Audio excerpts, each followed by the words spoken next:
During the initial phase of the revolution, you could see what happened here in Kawit on August 31st, 1896. He transferred his position as Gobernadorcillo to Candido Tria Tirona because he wanted to be the Captain General of the fighting forces here in Cavite.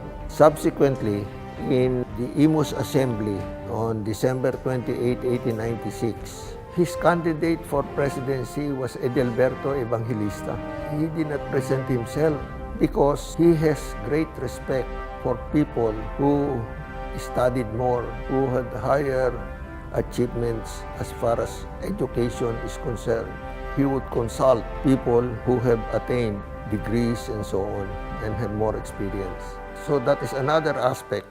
And in the Tejeros Convention, when the revolutionary government was formed, he was not there. He was in Dasmariñas, in Salitran, fighting the Spanish forces. And he would not even come back to take his oath unless his elder brother Crispulo came to tell him that, okay, I will defend this place and it will be over my dead body. That is the only time he agreed to go to Tansa to take his oath.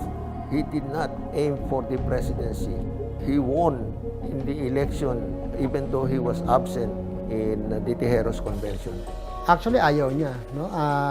Isa yun sa mga karakter ni Aguinaldo. Siya ay military man. Mapolitika si Aguinaldo, pero hindi niya gusto yung ugnayan pang politika. Nung nahalal siya sa Tejeros Convention, lumalaban siya sa Pasong Santol. So, ang ginawa ni Santiago Rillo, pinapunta sa Pasong Santol si Vicente Riego de Dios. Pagdating ni Riego de Dios, sinabi sa akin, na-elect ka. So, magsumpa ka. Hindi sumama si Emilio Aguinaldo. Sabi niya, mas mahalaga pa rin sa akin ang defense dito. So, umuwi si Vicente. Kaya nagpadala ng panibago na hindi mahihindihan ni Emilio Aguinaldo.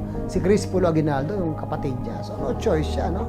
Pinangako pa, nadadaan muna sa aking bangkay. So, totoo lang, namatay ang kapatid niya during that time. So, isa lang yan. Meron pang isa, nung Philippine Republic, no? Nagsabi siya sa mga tao na gusto niya mag-resign. Nagpadala siya ng mga leaflets, no? Kaya lang kinuha yun ni Mabini. Sabi niya, makakasama daw yun sa leadership ng revolution. Before this election, just before Christmas, he wrote a letter saying that he wanted to resign because he was saying that there are many more people that are better qualified than him. And Mabini learned about this letter that he wrote about his resignation that is supposed to be the Christmas gift to him. When Mabini learned about this, he made sure that all the copies of this letter were destroyed and burned because Mabini said that there is nobody that can substitute your leadership. So he was elected as president on the next day, January 23rd of 1899. So, sa totoo lang, hindi niya gusto. Kaya lang, ang panahon na nagsasabi na kailangan mamuno siya.